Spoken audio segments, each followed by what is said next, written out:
Right? They didn't advertise syllabus. So I got this story about Alan that he didn't want to tell. Oh, Lord. I'll give you all the details of it. This is what he didn't want. No, I'm just kidding. My story starts in 1979, back in rural Kentucky. And my twin brother and I, who is not identical, he's about 6'3", and two high school friends, Steve Rice and Jerry Little. No relation, I presume. Probably not. He's 6'4".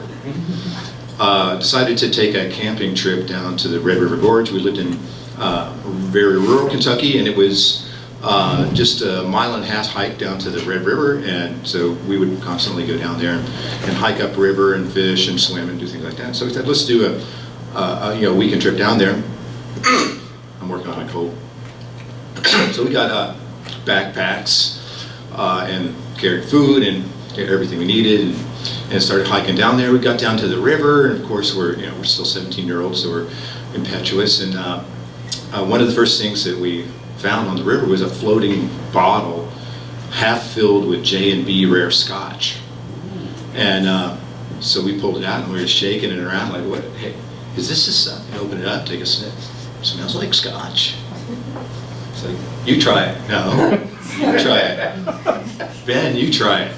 Okay. And I took a sip, and sure enough, it was J&B rare Scotch. And this is not all that unusual, because Red River is used by canoeists quite a bit, and they, run down the river and, of course, drink a lot.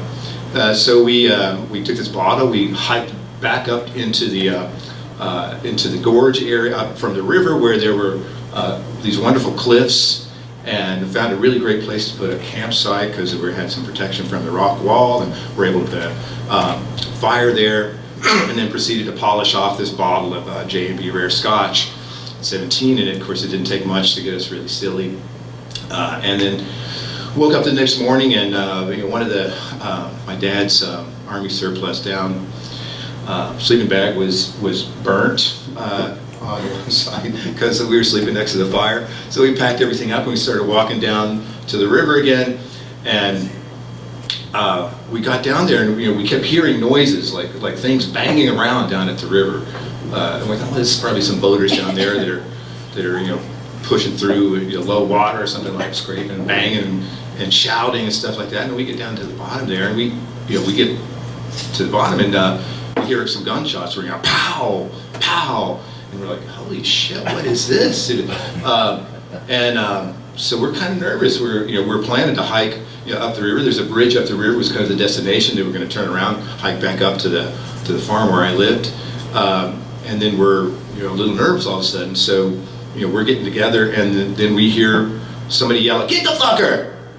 And then pow! And then Jerry and Steve just bolt off to the right. My brother John and I bolt off to the left, and we get up on the banks of the river. We're on one side, and we're looking around like, what the hell is going on?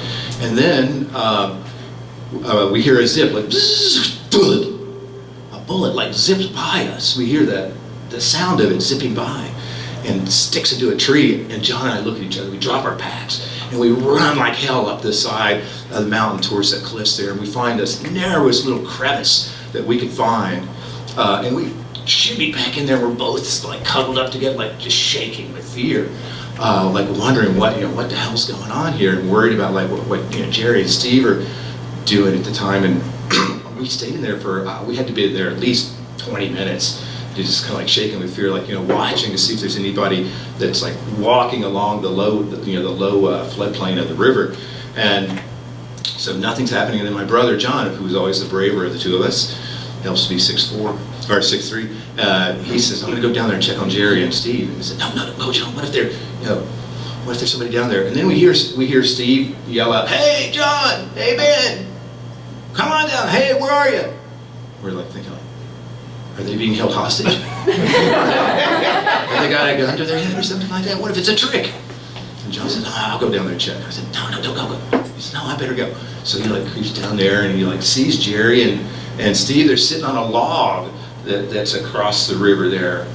And he waves, and he says, come on down, come on, it's okay, they're there." So I get there, walk down there, pick up the packs, and And then they said, where you guys been? What's so long? Why did you take so long? Where you been? And it was like, well, we heard this like bullet zing by our heads and hit the tree. And we raced up there and they said, you're crazy. It's probably somebody shooting firecrackers. And then another gunshot rings out, kapow! And then Jerry, remember he's 6'4", he like just scrambles and goes zooming up the hill up to the path. And then at this point we're like totally frozen. We're not going back that way. Where the gunshots were coming from. So here's 4 gangly looking teenagers that are, give me a minute, 4 gangly teenagers going up to the road, and we hitchhike. We're starting to hitchhike, 4 guys with backpacks hitchhiking. Jerry's mom worked at a resort, Natural Bridge State Park resort up there, and this guy pulls up in a Continental, jumps out of the car and says, put the shit in the back. So we're like a little stunned, stopping to pick up 4 guys, and his wife was in there, and so literally he throws all our backpacks in the back and drives us to Natural Bridge, where before cell phones you had to call people from phones. So we called our respective parents, and they came and got us, and that was the end of the big adventure. Thanks.